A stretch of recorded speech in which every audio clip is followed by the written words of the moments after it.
दोस्तों एक सिंपल सा सवाल, अगर मैं आपसे कहूँ कि आपकी डेली चाय, सब्जी और दूध भी छुप छुप कर प्लास्टिक आ रहा है तो आप शॉक हो जाओगे ना। लेकिन सच ये है कि माइक्रो प्लास्टिक्स हमारी रोटी, हमारा पानी और हमारी हवा तक में घुस चुका है। और कल्प्रिट कौन है? Single use plastic. दोस्तों सोचो, आप बेंगलुरु के एक छोटे शॉपकीपर हो, सुबह दुकान खोलते हो और कस्टमर सबसे पहला सवाल पूछता है, प्लास्टिक बैग मिलेगा? आप जानते हो कि बैन है, लेकिन कस्टमर इंसिस्ट करता है। आप कहते हो भैया ये इलीगल है, लेकिन सामने वाली दुकान इजीली प्लास्टिक दे देती है, तो आपको भी मजबूरन देना पड़ता है। यह है ground reality of single use plastic ban in Karnataka. 2016 में कर्नाटका ने एक बोल्ड स्टेप लिया था। इंडिया के पहला स्टेट बन गया जो ऐसे सिंगल यूज़ प्लास्टिक को बैन करता है।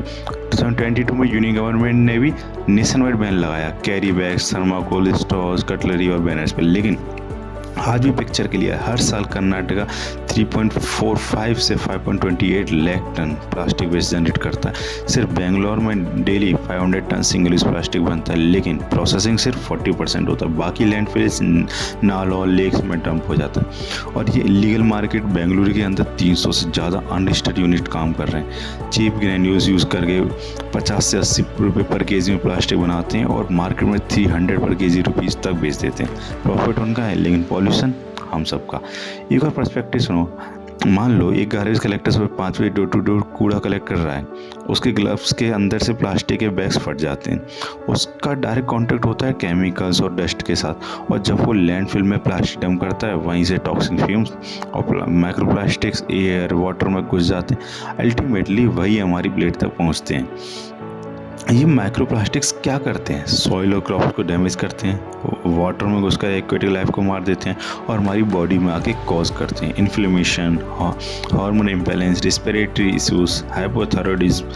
अर्बन कैटल और स्ट्रीट डॉग्स भी मर जाते हैं क्योंकि वो प्लास्टिक खा लेते हैं। और ओशंस में यूएन एस्टिमेट कहता है कि हर दिन 2000 ट्रक लोड प्लास्टिक जा रहा है, इसलिए ग्रेट पैसिफिक गार्बेज पैच बन गया है। लॉ फ्रेमवर्क्स एग्जिस्ट करते हैं, अगर इनकी मैं बात करूँ, जैसे एनवायरमेंटल प्रोटेक्शन एक्ट है 1986 और प्लास्टिक वेस्ट मैनेजमेंट रूल्स 2016 के अंदर बैन इन्फोर्स करने की पावर है। प्रोड्यूसर्स और इम्पोर्टर्स के लिए एक्सटेंडेड प्रोड्यूसर रिस्पॉन्सिबिलिटी ईपीआर भी मैंडेटरी है, लेकिन इन्फोर्समेंट वीक है। कर्नाटका में 1200 से ज़्यादा प्रोड्यूसर्स इम्पोर्टर्स है, लेकिन रजिस्टर्ड रिसाइकल सिर्फ 129। और रेट्स का क्या हाल है? 2022-23 में जहाँ 1.25 लाख रेट्स हुई थी, 24-25 में गिरकर सिर्फ 18,000 रह गई।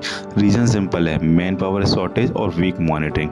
पब्लिक बिहेवियर भी एक बड़ी चैलेंज है। People still prefer cheap plastic bag क्योंकि वो कन्वीनियंट है और अल्टरनेटिव कॉस्टली। अब सॉल्यूशन ये है, सॉल्यूशन देखो, सबसे पहले इन्फोर्समेंट स्ट्रॉन्ग हो, GPS enable inspection, real time reporting और डेडिकेटेड टास्क फोर्स बनाए जाए। सर्कुलर इकोनॉमी सपोर्ट करो, cloth bags, jute bags, biodegradable cutlery को सब्सिडी और जीएसटी कंसेशन मिले। स्ट्रिक्ट ईपीआर कंप्लायंस हो, कंपनीज को अकाउंटेबल बनाया जाए। सिटीजन्स पार्टिसिपेशन हो, bring your own bag campaign और अवेयरनेस ड्राइव चलाई जाए। Urban governance improve, waste segregation को हर वार्ड लेवल पर इन्फ्लुएंस करो।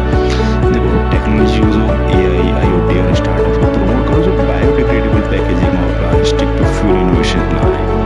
कंक्लूजन देखो सिंपल है, पैनिक पेपर टाइगर बन जाता है अगर लॉ के साथ साथ इन्फोर्समेंट, पब्लिक बिहेवियर और अल्टरनेटिव्स का सपोर्ट ना मिले। कर्नाटका का एग्जाम्पल हमें बताता है कि अगर इंडिया को प्लास्टिक फ्री 2047 बनना है तो लॉ, टेक्नोलॉजी, कम्युनिटी और मार्केट सबको एक साथ चलना होगा, और सबसे इम्पोर्टेंट सस्टेनेबल ऑप्शंस को अफोर्डेबल बनाना होगा। तभी हम लाइफ स्टाइल फॉर एनवायरनमेंट का असली स्पिरिट अचीव कर पाएंगे।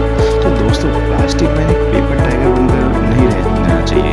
लो तभी पॉसिबल होता है जब वो सोसाइटी के हैबिट्स और मार्केट के इंसेंटिव्स के साथ रहेंगे। और याद रखिए, प्लास्टिक पॉल्यूशन सिर्फ एनवायरनमेंट का नहीं बल्कि हेल्थ सिक्योरिटी और एनवायरमेंट सिक्योरिटी का भी सवाल है। जैसा कि महात्मा गांधी ने कहा था, the earth provides enough to satisfy every man's need but not every man's grid.